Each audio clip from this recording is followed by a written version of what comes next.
हाँ दोस्तों, आज की कहानी है बहू के घर में पैर रखते ही बहू ने सास के गंदे विचारों को कैसे दूर किया।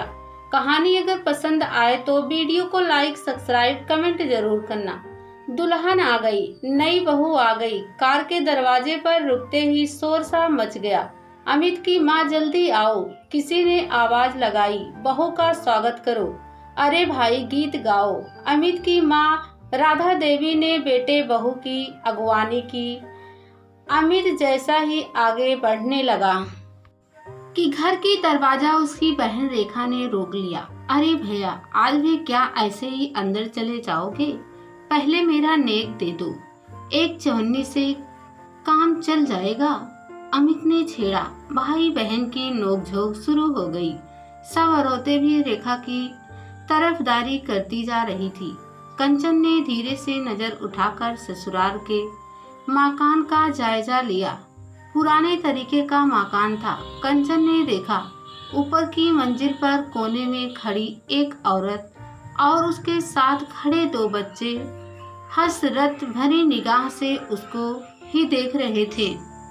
आंख मिलते ही बड़ा लड़का मुस्कुरा दिया। वह औरत भी जैसे कुछ कहना चाह रही थी, लेकिन जबरन अपने आप को रोक रखा था। तभी छोटी बच्ची ने कुछ कहा कि वह अपने दोनों बच्चों को लेकर अंदर चली गई। तभी रेखा ने कहा, अरे भाभी, अंदर चलो। भैया को जितनी जल्दी लग रही है, आप उतनी ही देर लगा रही हैं। कंचन अमित के पीछे पीछे घर में प्रवेश कर गई। करीब 15 दिन बीत गए। कंचन ने आते जाते कई बार उस औरत को देखा जो देखते ही मुस्कुरा देती, पर बात नहीं करती थी। कभी कंचन बात करने की कोशिश करती तो वह जल्दी जल्दी हाँ ना में जवाब देकर या हंसकर टाल जाती। कंचन की समझ में ना आता कि माजरा क्या है, लेकिन धीरे धीरे टुकड़ों टुकड़ों में उसे जानकारी मिली कि वह औरत उसके पति अमित की चाची है। लेकिन जायदाद के झगड़े को लेकर उनमें अब कोई संबंध नहीं है।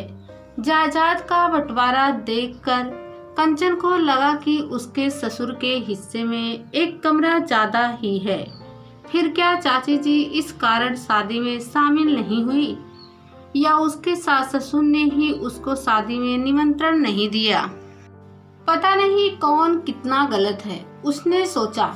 एक दिन कंचन जब अपनी सास राधा के पास फुर्सत में बैठी थी तो उन्होंने पुरानी बातें बताते हुए कहा, तुम्हें पता है, मैं इसी तरह चाव से एक दिन कमला को अपनी देवरानी नहीं बहू बनाकर लाई थी। मेरी सास तो बिस्तर से ही नहीं उठ सकती थी। वह तो जैसे अपने छोटे बेटे की शादी देखने के लिए ही जिंदा थी। शादी के बाद सिर्फ एक माह ही तो निकल पाई। मैंने सास की तरह ही इसकी देखभाल की, और देखा जाए तो देवर प्रकाश को मैंने अपने बेटे की तरह ही पाला है। तुम्हारे पति अमित और प्रकाश में सिर्फ 7 साल का अंतर है। उसकी पढ़ाई लिखाई, काम धंधा, शादी ब्याह, आज सब कुछ मेरे प्रयासों से ही तो हुआ है। फिर बेटे जैसा ही तो हुआ। राधा ने कंचन की ओर समर्थन की आशा में देखते हुए कहा, हाँ बिल्कुल। कंचन ने आगे उत्सुकता दिखाई। वैसे शुरू में तो कमला ने भी मुझे सास के बराबर आदर सम्मान दिया, और प्रकाश ने तो कभी मुझे किसी बात का पलटकर जवाब नहीं दिया। वैसे जैसे अतीत को अपनी आंखों के सामने देखने लगी। लेकिन बुरा हो इन मोहल्ले वालियों का, किसी का बनता घर किसी से नहीं देखा जाता ना। और यह नादान कमला भी उनकी बातों में आकर बंटवारे की मांग कर बैठी। राधा ने मुंह बनाते हुए कहा, क्या बात हुई थी? कंचन उत्सुकता दबा ना पाई। इसकी शादी के बाद 3 साल तक तो ठीक ठाक चलता रहा, लेकिन पता नहीं लोगों ने इसके मन में क्या क्या भर दिया कि धीरे धीरे इसने घर के काम काज से हाथ खींचना शुरू कर दिया। हर बात में हमारी उपेक्षा करने लगी। फिर एक दिन प्रकाश ने तुम्हारे ससुर से कहा, भैया मैं सोचता हूँ कि अब माँ और पिताजी तो रहे नहीं, हमें मकान का बंटवारा कर लेना चाहिए, जिससे हम अपनी ज़रूरत के मुताबिक जो रद्दो बदल करवाना चाहे करवा कर अपने अपने तरीके से रह सके। यह हयात तुझे क्या सूझी? तुझे कोई कमी है क्या? प्रकाश को ऊपर से नीचे तक देखते हुए तुम्हारे ससुर ने कहा, नहीं, यह बात नहीं है, लेकिन बंटवारा आज नहीं तो कल होगा ही, होता आया है। अभी कर लेंगे तो आप भी निश्चिंत होकर अमित विजय के लिए कमरे तैयार करवा पाएंगे। मैं अपना गोदाम और दफ्तर भी यहीं बनवाना चाहता हूँ, इसलिए यदि ढंग से हिस्सा हो जाए तो अच्छा। शायद तू अमित विजय को अपने से अलग मानता है, लेकिन मैं तो नहीं मानता। मैं तो तुम तीनों का बराबर बंटवारा करूँगा, और वह भी अभी नहीं। यह आप अन्याय कर रहे हैं भैया। प्रकाश की आंखें भर आई और वह चला गया। बाद में काफी देर तक उनके कमरे से जोर जोर से बहस की आवाजें आती रही। खैर, कुछ दिन बीते और फिर वही बात। अब बात बात में कमला भी कुछ कह देती, काम काज में भी बराबरी करती। घर में तनाव रहने लगा। बात मर्दों की बैठक से निकलकर औरतों में आ गई। घर में चैन से खाना पीना मुश्किल होने लगा तो महल्ले और रिश्ते के 5 बुजुर्गों को बैठाकर फैसला करवाने की सोची। प्रकाश कहता कि मुझे आधा हिस्सा दो। हम कहते कि हमने तुम्हें बेटे की तरह पाला है, तुम्हारी पढ़ाई लिखाई शादी ब्याह सभी किया, हम 3 हिस्से करेंगे। लेकिन जब बंटवारा हो गया तो अब इस तरह संबंध न रखने की क्या तुक है? कंचन ने पूछ ही लिया। रोज रोज की किटकिट से मन खट्टा हो गया हमारा, इसलिए जब बंटवारा हो गया तो हमने तय कर लिया कि उसने किसी तरह का संबंध नहीं रखेंगे।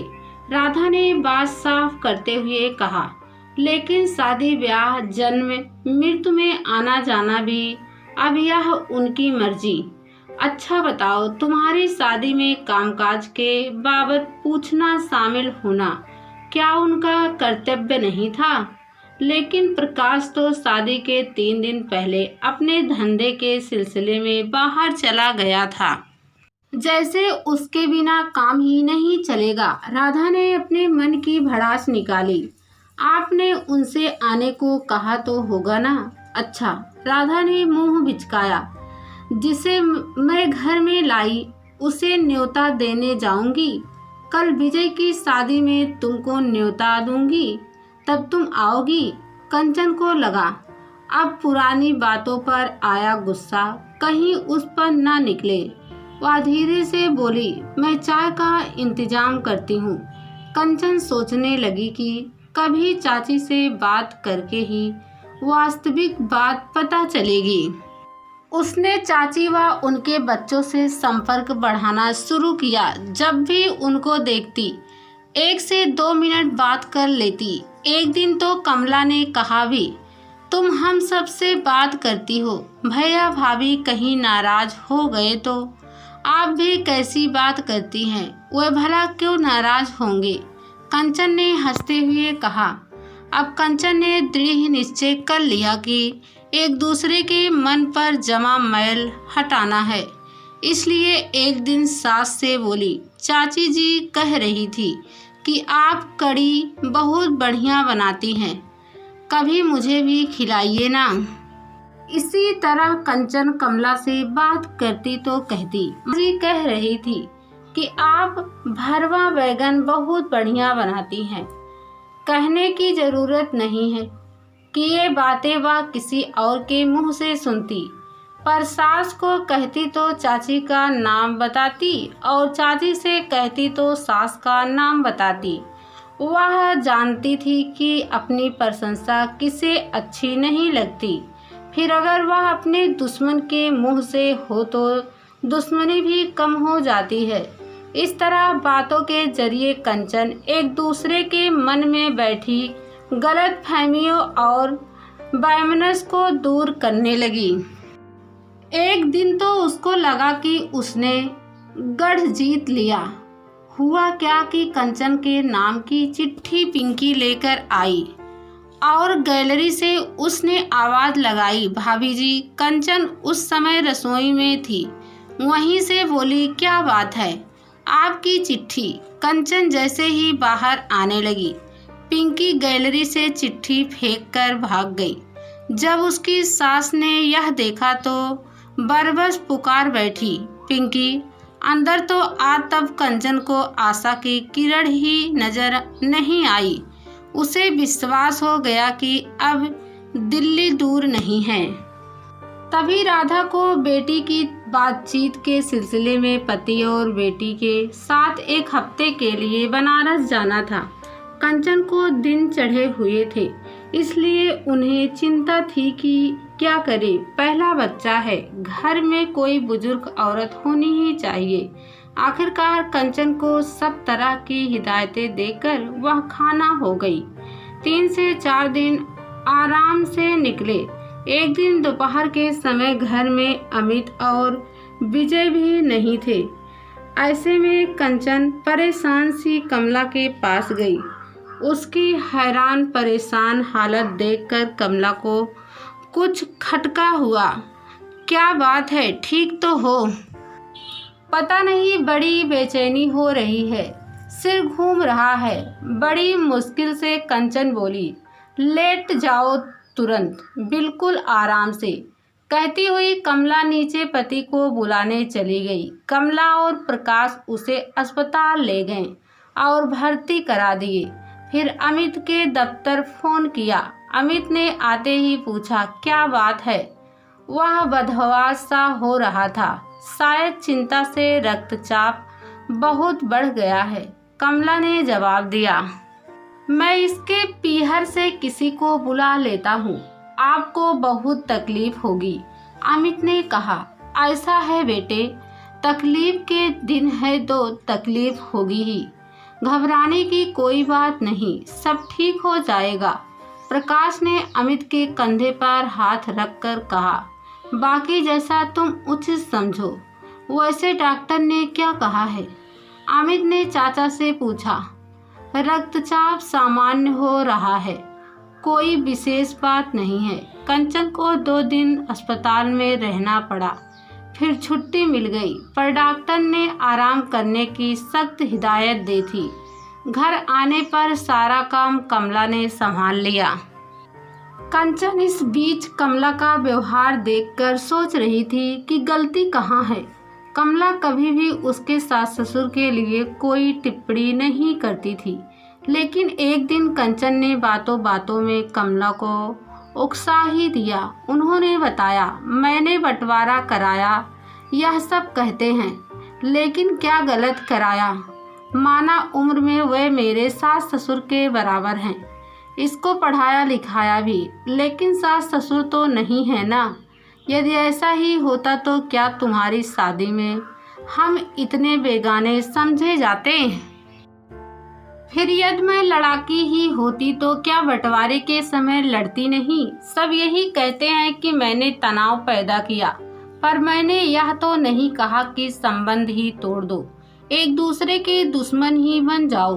अपने अपने परिवार में हम आराम से रहें, एक दूसरे के काम आए। लेकिन भैया भाभी तो उस दिन के बाद से आज तक हमसे क्या, इन बच्चों से भी नहीं बोले। यदि वह किसी बात पर अमित से नाराज हो जाए तो क्या विजय की शादी में तुम्हें बुलाएंगे नहीं? ऐसे बेगानों जैसा व्यवहार करेंगे क्या? बस यही फर्क होता है और होता आया है। उसके लिए मैं किसी को दोष नहीं देती।